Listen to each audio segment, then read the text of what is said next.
Welcome to Massive Passive Cash Flow, the podcast that guides professionals to financial prosperity. Join our community and let's start building your wealth. Here's your host, Gary Wilson. Welcome back to the Massive Passive Cash Flow podcast. I'm Gary Wilson, your host. I'm so glad to have you back listening to the show or watching if that's the case. We got a great guest today, Russel Rhodes, who I actually know from a prior life. I didn't realize that till after we were speaking a couple of weeks ago. And he's a great a guest for the show, the industry leader edition. He's got a team. He understands investing. So whether you're a consumer looking to buy a home or investing, or you're an agent looking for some guidance and direction, you couldn't be in a better place. So please take notes. Unless you're driving, if you're driving, just relax. We'll have show notes for you that you can download with the podcast. Okay, so first off, Russel, thank you so much for joining us, man. I know I'm lucky to have you because I know you're a busy guy, and I know you just came out of a meeting too, so I know what that's like. Thank you very much for joining us. Well, thank you. I'm honored to be here, Gary. Excellent. So, hey, if you wouldn't mind, I always like to ask how you got into this question, because everybody I've met, Russel, none of us were born saying, I'm going to be a real estate agent. We were going to be, astronauts and cowboys and things like that. But can you take us back to maybe a pivotal moment where you thought, hey, I'm going to try this real estate thing, whether it was investing or getting your license. Some of us, the license were first, some investing was first. But take us back to that point. I want everybody to listen and hear what that was like for you and see you and themselves, Sure. Well, I come from a family of real estate, if you will, real estate industry. My mother's been a residential real estate agent since 1978, and she's still working. She's 81 years old and still just an absolute animal. And my father has been was a custom home builder for about 15 years. And before that, he was always involved in construction and remodeling and all that. So grew up around real estate. My degree was in finance. I went to TCU, Texas Christian University in Fort Worth, and went to work for a big 8 accounting firm, but I was in the consulting division called Andersen Consulting, which is now called Accenture. And so I worked for them for 4 years. Then I worked for PepsiCo in their corporate audit. Then I ran an apparel company for about 10 years. And by the time my oldest son was 5, he had lived in 3 states, and my wife had it. And she's like, we're not raising our family this way. And I'm like, when you work for companies, you got to go where the opportunity is. And she's like, well, then you got to go create your own opportunity because we're not raising our family this way. So, God forbid her actually be thinking of the children and what's best for them. So then that's when she's like, what do you, I said, well, then, I got to start my own thing. And she's like, well, what do you want to do? And I was like, God, the only thing I really know is real estate, because that's what I grew up around my mom and dad, even though my industry that I did out of college had nothing to do with real estate. So that's when I came back, and I was always an operations guy. And that's when I got into sales. And that was in 2000. After about a year, I saw that I could really build a company, if you will, as opposed to just being an agent. And so that's when I started my own team. And then my mother left Remax. She came and joined me at KW. And then my dad stopped building a couple of years later, and then he joined me. And then my sister, who is an interior decorator, she then came and joined. And now, kind of fast forward 22, 23 years later, we have 27 agents on our team. We sell roughly 500 homes, 450 to 500 homes a year. Last year, we did 228 million, I think, in volume. About 6.5, 7 million GCI. That's awesome. Those are great numbers. And now, if you don't mind asking, the territory, are you still primarily DFW, or do you branch out, go out to different, out maybe Tyler, or south? There's trying to think of what's down there. College Station is probably an hour and a half, 2 hours away. Yeah, great question. No, I only sell in the DFW area. You know, it's funny, Gary. When I was with KW, they were really pushing this whole expansive market things, and how, you can have, you can actually have the Rhodes team in Palm Springs, and I can have the Rhodes team in Naples, right? And I always thought that, especially what I thought was interesting is when you saw people that were selling 40 homes, 100 homes a year in Austin, and now there are of which they represent 60 of the 100 homes that are sold. And now they're going to go open up an office in another state. I just thought it was bizarre. Why would you're not even selling that many homes where you're at. Why would you go and then try to do something somewhere else when you haven't saturated the market you're in? The easiest path, in my opinion, is the market you're in, and certainly not in another state where I've got to learn new state forms and all that, and you got different administrative people. I could understand people doing it when you're saturated the market you're in. You're in a small mountain town, you're representing 35% market share, then it makes sense. I don't understand why people want to dilute themselves, to be honest, but I mean, I guess to each your own. It all sounds very sexy and fun. I've always been focused on how do I net the most amount of money and with the least amount of resistance and the least amount of exposure. And that's always been more my mindset, and probably not as always caught up in the shiny nickel. What's the next shiny nickel? But how do I take the nickel I have and get as much out of it? You got it. And you're absolutely right. I also I was at KW for about 8 years and was a trainer and traveled all over. And but prior to that, I had my own brokerage. And, being a starry-eyed entrepreneur, I thought I want to grow and have a national brokerage.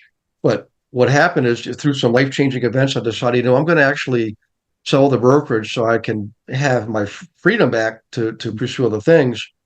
So I did a merger with another owner, and then and then I actually did some more business with another owner in another state, and we helped launch market centers.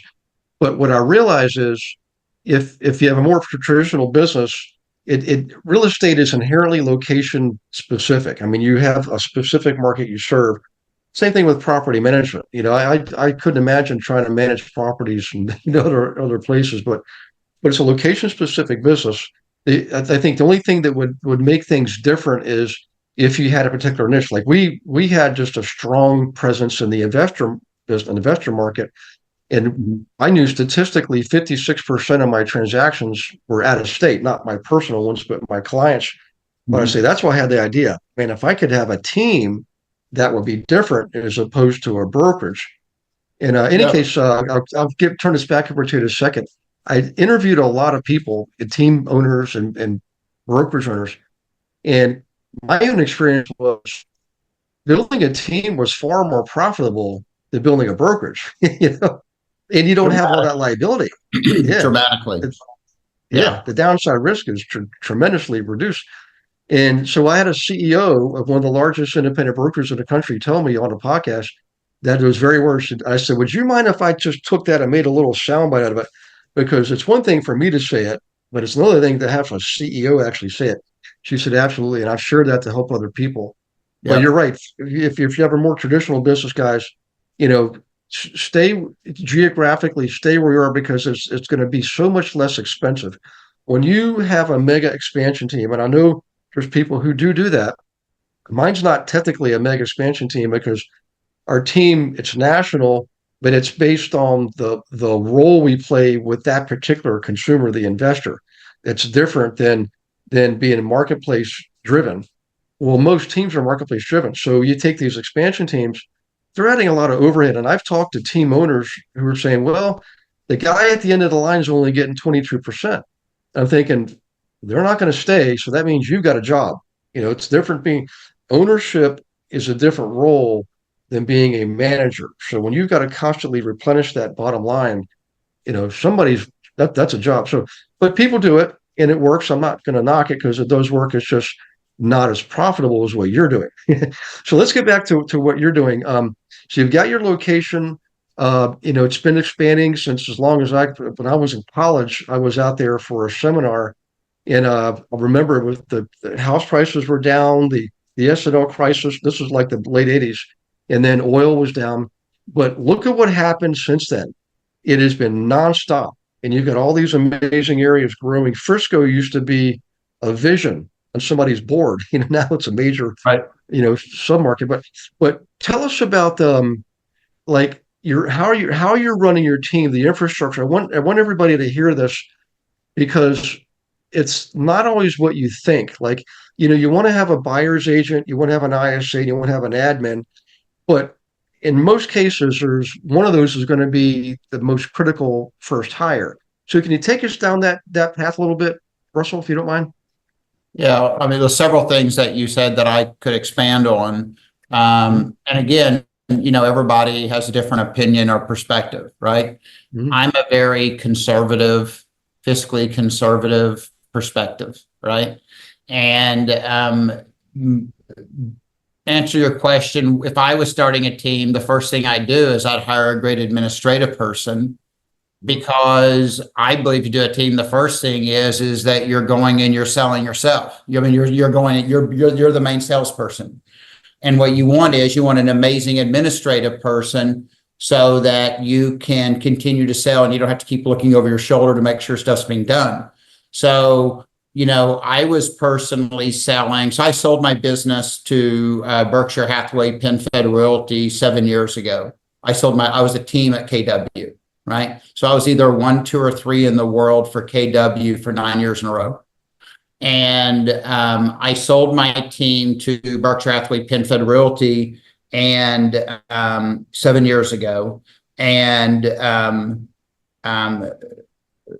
I sold it, I was still at that time, I was selling between 140 and 190 homes a year myself personally, personal production, not me going on the listing appointment, me going to the closing, me negotiating the repairs. So it's pretty crazy, right? Mm-hmm. And obviously that is a very high, and so, but the only reason I was able to do it was because I had an amazing administrative people, like amazing administrative. And so when you're able to do that, then you can cover a lot more ground. The most profitable area is to be doing that, in my opinion, great administrative. And then as you get it going, then you bring on a buyer agent. And then the buyer agent taking the calls from your listings. And then you keep kind of growing on that. And maybe you end up having 3, 4 buyer agents. And then you bring on listing partners. And, we all know the models and how to do it. So anyway, so bottom line, if you ask me a question, what would I do? It'd be starting with a great administrative. When I first got into the business, I'd only been selling real estate for maybe 3 months, and I hired an assistant. Hell, I only had 1 customer. But what I knew is that the only way I could really get leverage, I've got to be in front of clients, and I cannot be worried about websites, putting stuff in, whatever. I've got to invest in a great administrative person. So at the time, this was 22 years ago, I put 45,000 aside and said, I'm going to put this because I believe that I can earn more than this if I'm not doing any of that other stuff. And all I'm going to do is focusing on clients, and then and then by the 3rd year in real estate, I'm selling 200 homes a year. But it was all because of leverage of great administrative people. One of the things also, just a side note, is I'm not a big believer in ISAs personally.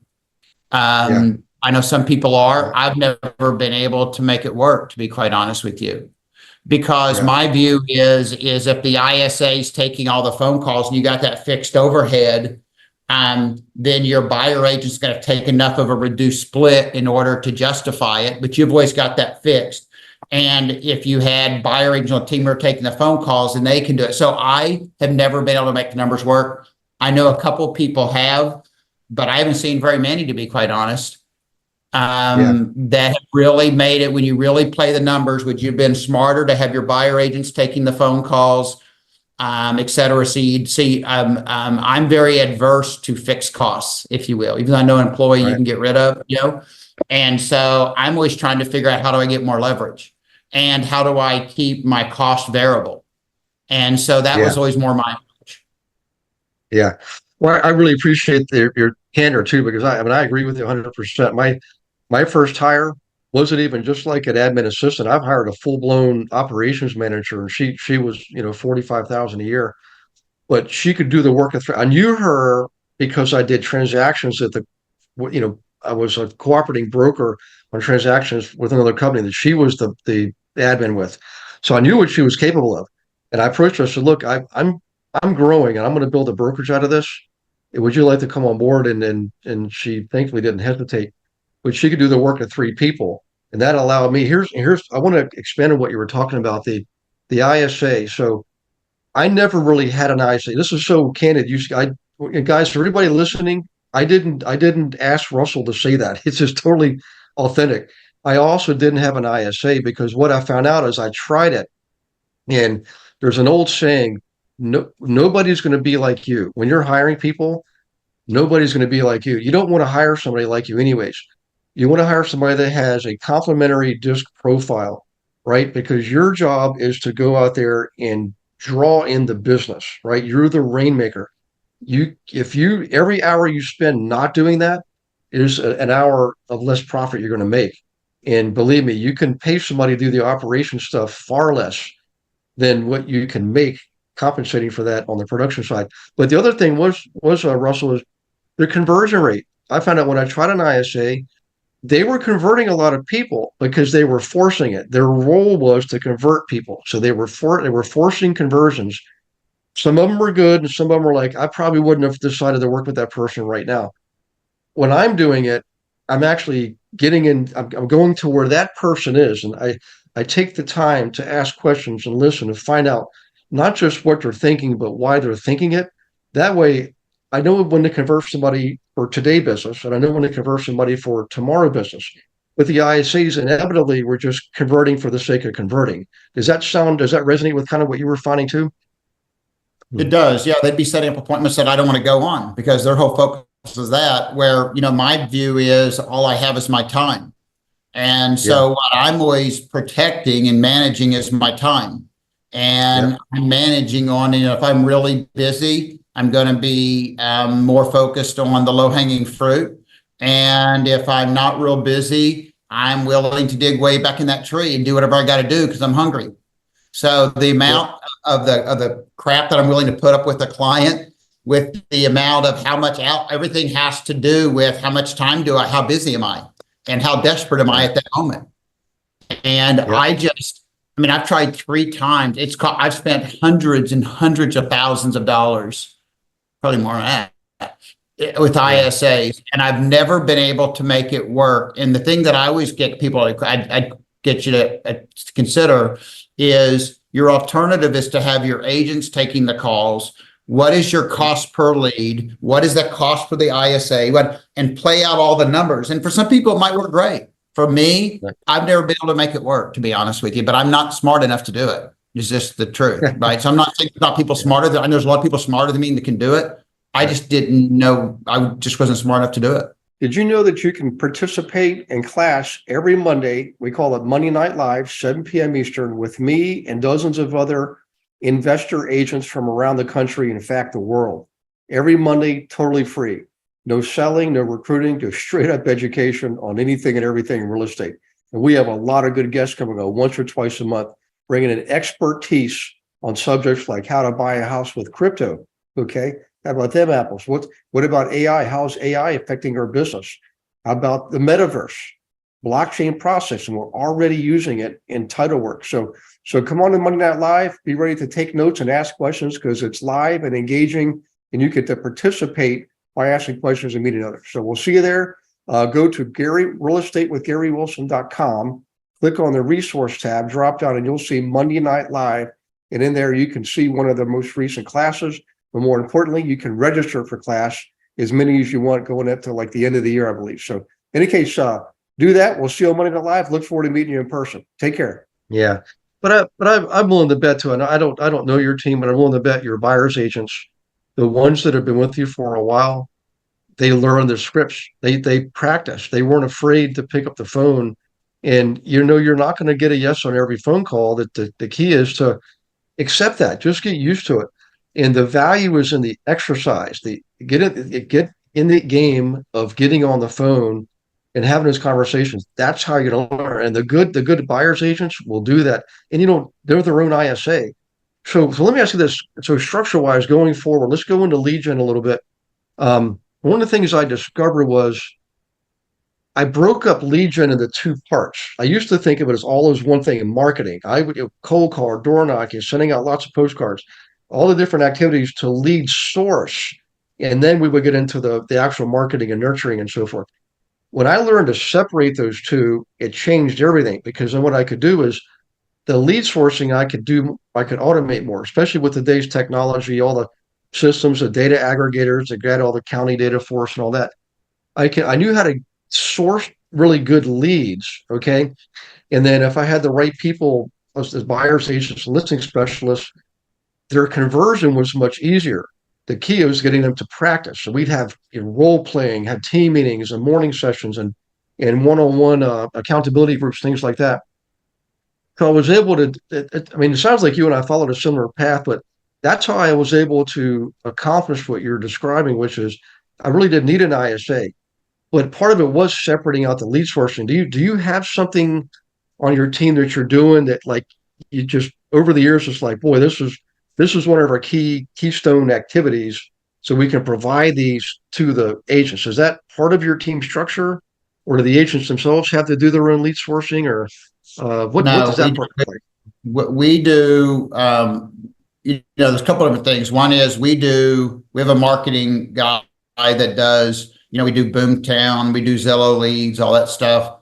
The bulk of our business, probably 65 to 70% of our business, though, is referrals from past clients or repeat clients. And so there's all kinds of things that we do in order to make that happen. First and foremost is you do an absolutely amazing job for your client up front, right? That's the first thing. And then the second part of it is how do you keep the flame ignited 1 year, 2 years, 5 years, 10 years after the closing? Because even though they think you did a great job, the flame slowly starts, dimming. And they've also starting to meet a lot of other realtors on their kids' baseball team and the swim team and blah, blah, blah, blah. So you've got to, not only do you got to do a great job, the first and foremost, if you don't, nothing else matters. Then the next thing is how do you keep the flame ignited? And that is through the touch programs and activities that you do for your clients. So we have like a client appreciation program where we have like moving trucks and margarita machines and snow cone machines and popcorn machines and chocolate fountains and chafing dishes and tables and chairs and blah, blah, blah, blah, that we let our clients use anytime they want.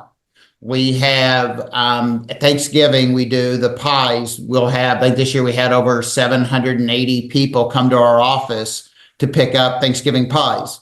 We do a thing at Christmas where we deliver popcorn, and we have these popcorn tins with our labels on it, and we have the Rhodes team elves deliver them to all of our clients. At Easter, we do a big Easter event where they come and they get eggs with different prizes and bundt cakes and yada, yada, yada. So we do a ton of activities and kind of that KW 33 touch type thing, but I think ours is about 28 touches that we do to keep the flame ignited and to stay engaged and have a reason for them to call us.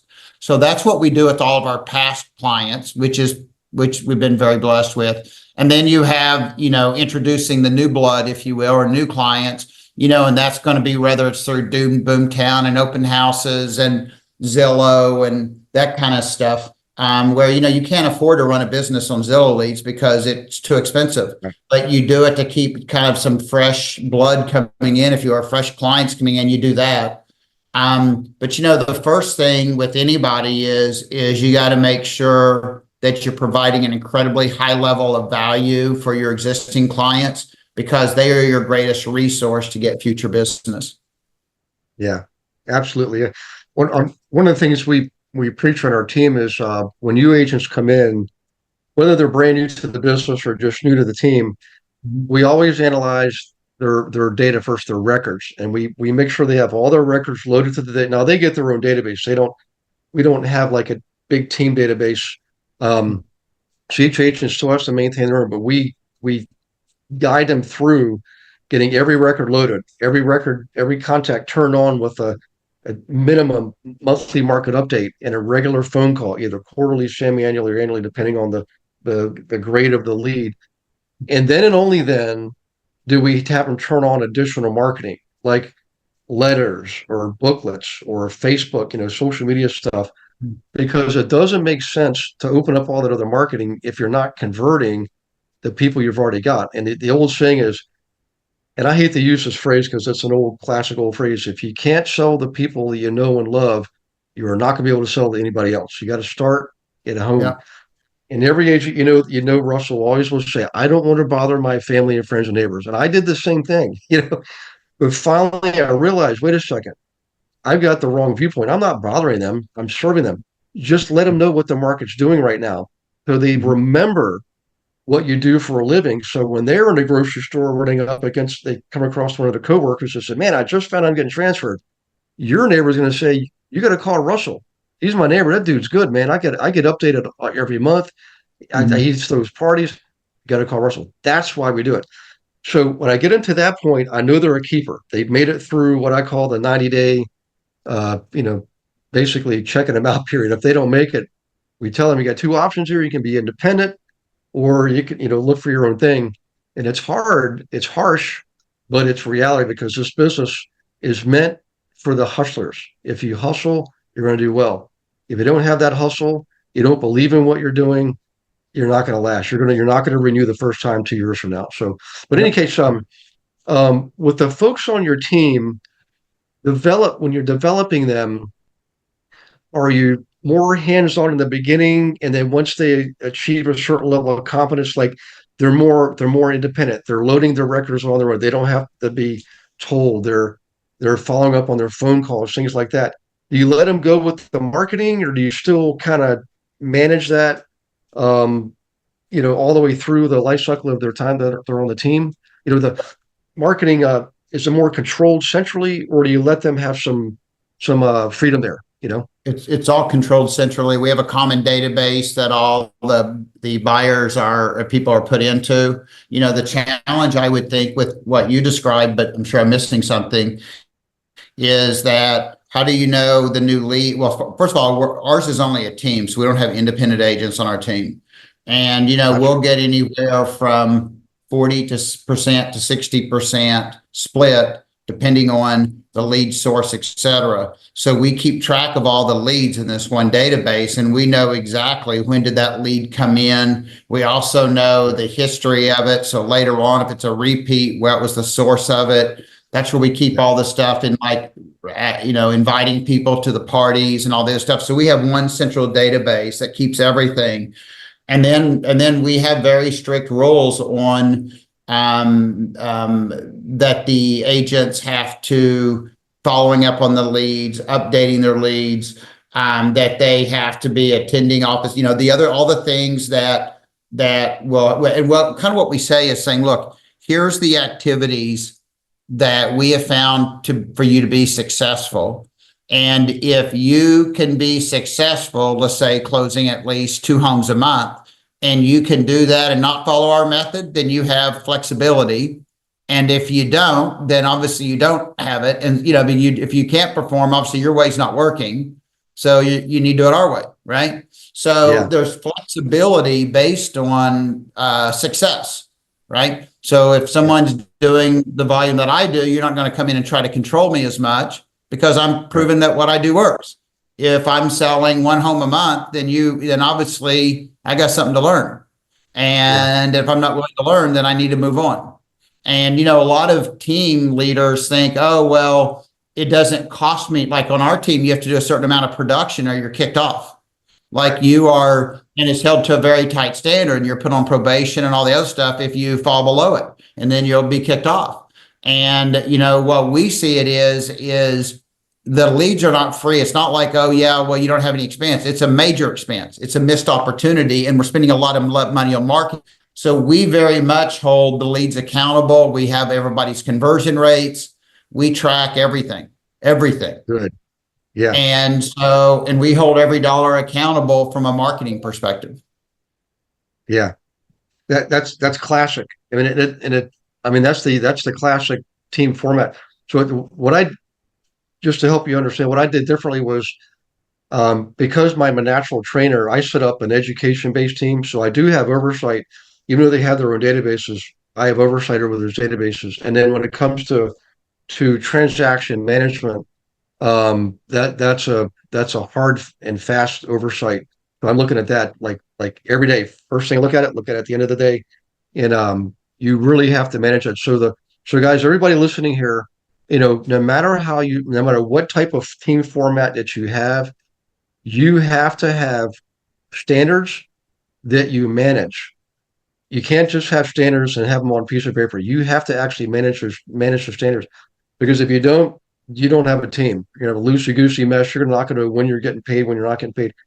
The way we do it is, um, not everybody joins the team. So the people that do, we'd have same thing, probation period. And the people that really excel and exceed, I help them build their own teams. They go to what's called Group B, and they're the builders, and I coach them separately.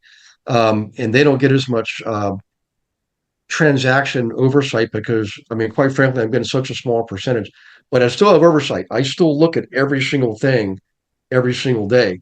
At the end of the month, I do a broad audit across everything and look to catch anything. And every now and then we'll catch something. It's very rare. But back to what Russell was talking about, you have to have your vision. Remember, you're the visionary. And just like Russell did and I did, we hired somebody that was a rock star admin person. I was lucky. I'm lucky. I've got two of them, in the last 20 sort of years. But they're like the implementer. So they do all the heavy lifting, the implementing. Your job, if you're doing like Russell is, everybody in the marketplace knows Russell's team. I guarantee it. And they know Russell. They know his name because of all the activities he does.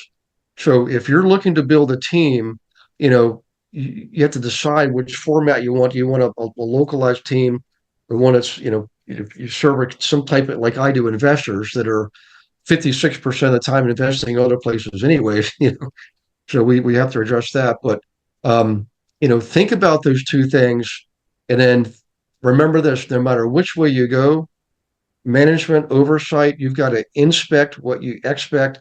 And when you do that, and it's part of your religion and your business, you're going to be okay. If you don't, you're probably going to struggle. So Russell, I want to move on, and you've got a great structure, by the way, and I admire you for doing what you're doing and having the success you're having. As far as timing, and this is for consumers and agents both, because we've had a lot of change in the marketplace, and let's go back to the last recession. We've had a recovery. We're still technically in a recovery. We barely touched on a recession period about 2 years ago, but it really was not even felt. Pandemic, rising property values, rising interest rates. We've got an election year. And I know agents are leaving the business. The ones that aren't producing are leaving the business because they don't know what to do. They can't figure their way out. But what are you seeing? And, what do you tell people, agents and consumers, when they look at this and are like, Russell, I just don't know what to do. Should I wait? Should I buy now? Should I sell now? And I'm not looking for you to be an economist, but I'm pretty sure I know what you're going to say because I've been through it so much. But I'm interested to hear what your philosophy is on that. What do you tell people when they talk about the day's market and the economy and they don't know what to do? You talking about a buyer from a buyer's perspective? Yeah, let's do the buyers first, and then we can talk about the agents themselves. Yeah. Okay. So first of all, from a buyer, what I'm saying to them is, look, if I was in your shoes, I would be more likely, certainly in our area right now, to buy now when you don't have all the craziness that you had a couple of years ago, going way over asking, all of the terms all being favored towards the seller, right? The buyer is paying so much more, et cetera, et cetera. I believe that when the interest rates go down, the prices are going to go up more.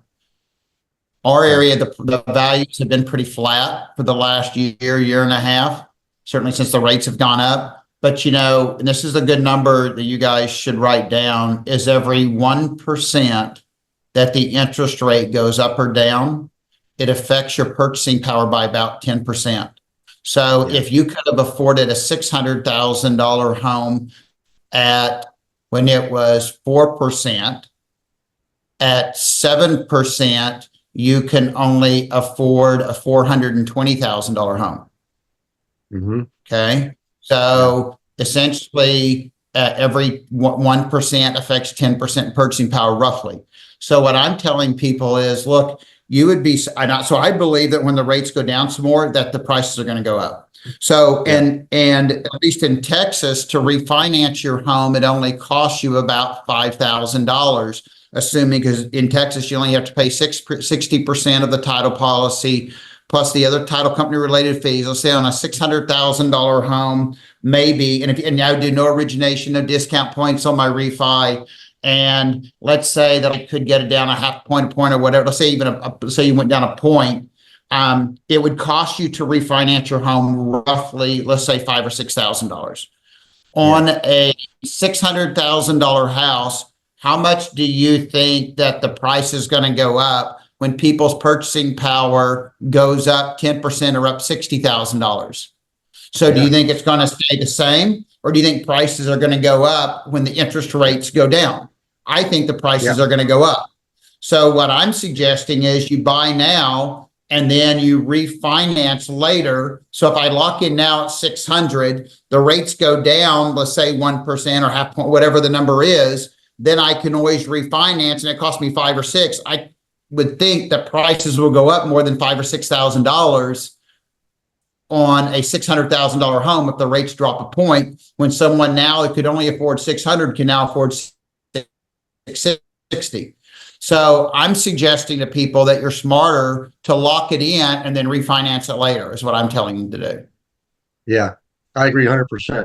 You know, what's interesting is, I'm sure you remember a guy named David Osborne, and I got to meet him and be part of a mastermind group with him for years. And one of the first times we met, we were talking about investing. We were at a big conference, and I hear this from investors too, just like I do regular consumers. Is, you know, I'm going to wait and see, or I'm going to wait and buy. And Dave was like, no, don't wait and buy and wait. Because if you look at the history, look at real estate in our lifetime, Russell. I bought my first house in January 1986, $63,000 for a 4-bedroom, 2-bathroom ranch in Virginia Beach, Virginia, in an area called Kings Grant, one of the nicest areas there, 5 minutes from the ocean. You know, I sold it 2 years later because I got married and my wife didn't want to, she wanted another place. And I remember thinking, I wonder if I should hang on to this. Well, now that same house is worth about $660,000. You know, and because I go there and I'm like, here's the interesting lesson. People, I get a lot of conversations with investors asking about, should I sell now? Should I buy more? I'm like, look, just buy and don't ever sell, because I can tell you there are properties, there's not many properties I regretted buying. There's some that gave me a lot of gray hair because I didn't know that the furnace was going to go bad next year, that kind of stuff. But every property I ever sold, Russell, years later, I would regret that I've sold it. I wish I'd have kept even half the properties I own, so just remember that everybody listening, don't wait and buy and wait. Now, what about the agents? The agents are interesting because they see the volume of transactions. We all have the same statistics. And last year, of course, it dropped down because interest rates went up so much, and there was a lot of people that sat on the sideline. And agents are like, well, I don't know what to do. I've got half the transactions they had the year before. Like, you're just not looking at it right. But what do you tell people, agents that have made those kind of comments? Like, they're uncertain, they don't know what to do. That if volume's down, that's part of the business cycle, that kind of thing, To me, there's two parts of this. I believe that one is, what impact is the whole buyer agent commission and sellers? What are they going to pay buyers? And do the overall rates to the buyer agents go down, 30%, 50%? What does it do? Right. And I think a lot of agents are going to go out. They're going to leave. And I think that's a good thing. And I think for the good ones is all the ones that last. It just means that there is less competition. However, I do believe that you're going to work at least 30 to 40% more for the same amount of money. And I do believe that. Yeah. And it is what it is. And so the truth is, I think there's a lot of agents that shouldn't be agents anyway, because they're lazy. Right. And they are not a master of their craft.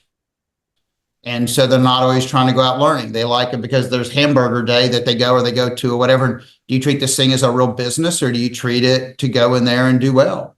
And I don't have a Right. lot of tolerance, to be quite honest with you, for the part-time agent, right? I'm not a agree. lukewarm guy. I'm all in or all out. So I might be offending people out there, but you're asking me a question, I'm telling you straight, right? And my view. Yeah.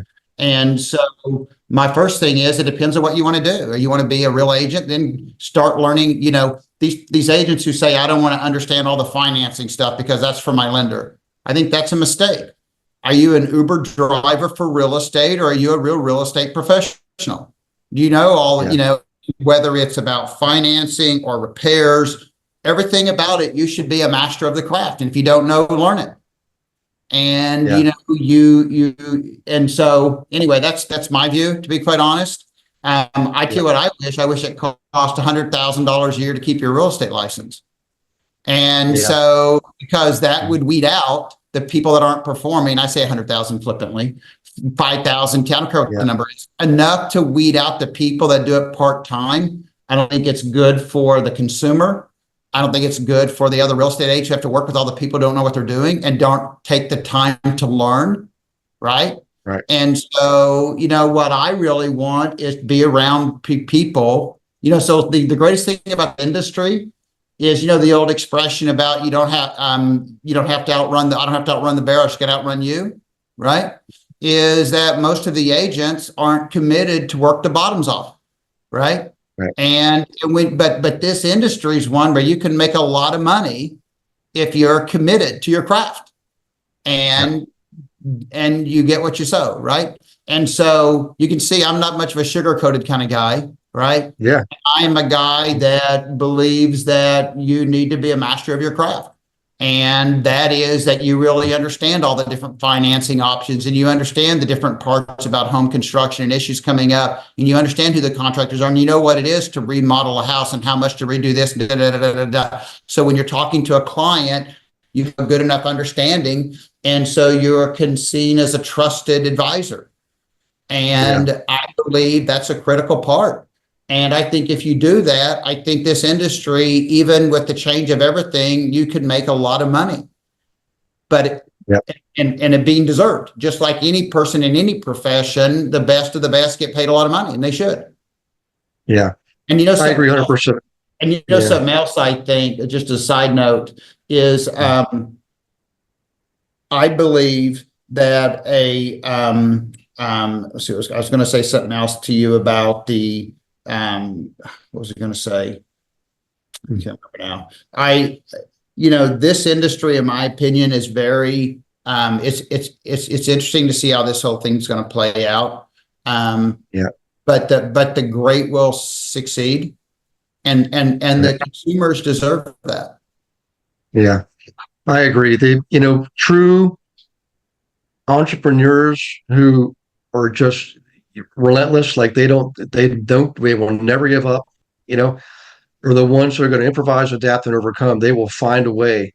And I've been saying this for years, and I know I'm popular in some circles because I say this publicly. I think there needs to be much stricter standards for us to even enter into the business. It should be a 4-year degree mandatory. It's already going that way up. I used to live in London, Ontario for 5 years, right outside of Toronto, and they already are starting that. It was a 4-year degree, and they made it rule that you got to go there now to get the degree. There's no choice. And Texas was states to get a license as far as the class requirements, the number of classes. California is also up there. A lot of states are still. I mean, I think Michigan, you get 40 hours of class and you get a license. Are you kidding me? Sorry about that. So, what's interesting? The last recession, statistically, half the agents left the business. It was so bad, Remax had to go public to stay afloat, right? But volume was only down 25%. That means the half of the agents that stayed, on average, got a 50% pay increase because the volume was only dropped 25%, right? So the 50% got 75%. Now, they didn't all do that, but I guarantee you the top 25% of the agents and that remaining 50% got the lion's share of that additional percentage. That was my story in the recession. My business grew sixfold, and it wasn't because I was some kind of a Harvard genius. I'm not. I'm just a regular person, but I am a very good student. I learn constantly. I still learn and read and study things. I take classes. I gather information. Then I take really good action. That's on our team, by the way, that's the motto is the right education plus the right information plus the right action equals the right results. So we lead with education. We don't let anybody out there until they're, they have the scripts. They know how to handle the scripts. They get everything loaded to the database. Then we let them go. And then they're really hungry at that point. But back to you. I want to first off, I want to thank you for doing this, Russell. I mean, you definitely gave up a lot of golden nuggets. I appreciate you being candid because I used to be, not a softie, but I would like bring anybody in that like, man, if they got the desire, I can teach them. That was my philosophy. Bring me your best effort and I will teach you.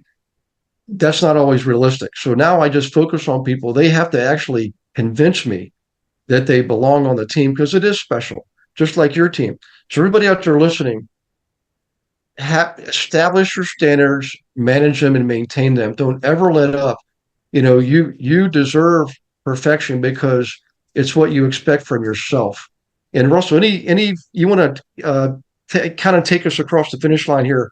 Any final thoughts, words of wisdom based on what we talked about? I mean, I really admire you for what you're doing, and I think a lot of people are going to listen to what you have to say. Well, thank you. Well, I know that, I look at the name of this podcast. It's called Massive Passive Cash Flow, right? Which is a separate issue than how's your real estate team structured, right? So I thought that was going to be more the direction, which I'm totally fine talking about my team. To me, the question is you generate revenue. Now, what do you do with it? Right. Which is what I'm assuming is the purpose of the podcast or one of the purposes, I guess. And I think the question always is, what do you do with the money? So like what I do with my money, both in my 401k, whatever, is I do a lot of hard money lending. So, and I loan money out to real estate investors. And I also have a business where I buy and flip properties. And, but now I had some rentals, but I've sold all of them. And now what I mainly do is hard money lending. And there's a lot of money to be had in that. And it's a great way to marry real estate and finance. And so if anyone's looking at that as something, I just encourage you. I wish I would have come across it and really paid attention to it 20 years ago. If I was, or 10 years ago, if I was, I promise I wouldn't be sitting here with you right now. I would be on the beach or in the mountains. Because I was always so focused on just making the money, but not also then figure out how do I make that money grow.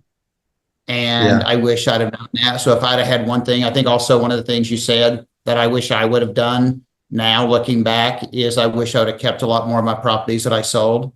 However, in Texas, I can tell you this, until 2 or 3 years ago, 5 years ago, it didn't really make sense to hold them because the homes are only appreciating about 3% a year. And because the property taxes are so high here, et cetera, that the numbers did not make as much sense.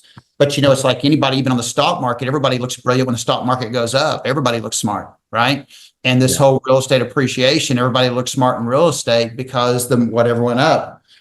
The challenge, and so the question is going to be is, do we go back to stabilize at 3% of the year?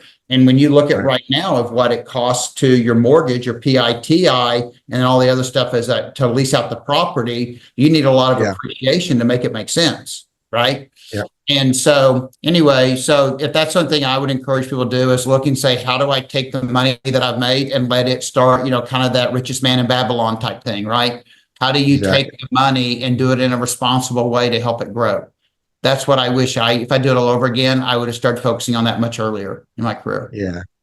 Well, I appreciate that. You're absolutely right. It is, our philosophy is when it comes to the wealth and income part of this model in the podcast is, income from business and income from investing, and the two should work together. And in real estate, it's easy because we're already in the game of helping people buy and sell property.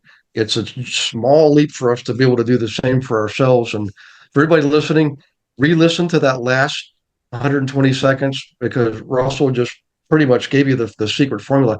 It's not so secret. It makes sense. You're already in the business, guys. Demonstrate, walk the walk and talk the talk. Your clients will recognize that. I mean, think about it. If you're a client and you have a choice between agent A, who's only transactional, helping people buy and sell houses. Then you got somebody like Russell, who's not only helping people buy and sell houses, he's also making money on real estate by owning it. Who are you going to go with? You're going to go with B. You're going to go with Russell.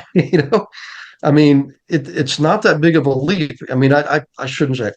In the beginning, yes, it was. It was stressful for me to get that first property, but it got easier and easier. You get your formula down. I mean, Russell's doing hard money lending, guys. He's got multiple streams of income in one industry, real estate. That's genius. So, Russell, thanks again for doing this, man. I really appreciate you sharing everything you shared. For everybody listening, listen to this again. There's so much in there to take notes on. And if you could please do us both a favor and leave a review for the podcast. We really appreciate that. And if you're looking to buy or invest in the DFW area, look up Russel Rhodes, RHODES. And Russell, you have a website there where we can hand out to people or give to people? Yes, sir. I believe it's called Rhodes and Associates. Okay. And then if anybody needs to reach me, they're welcome to. It's 972-955-3792. Okay. And my email address is Russel Rhodes, RUSSELL, Rhodes, RHODES 4321 @yahoo.com. Excellent. Well, thank you very much again. Thank you, listeners. God bless you and your loved ones. And we will see you on the next Massive Passive Cash Flow podcast.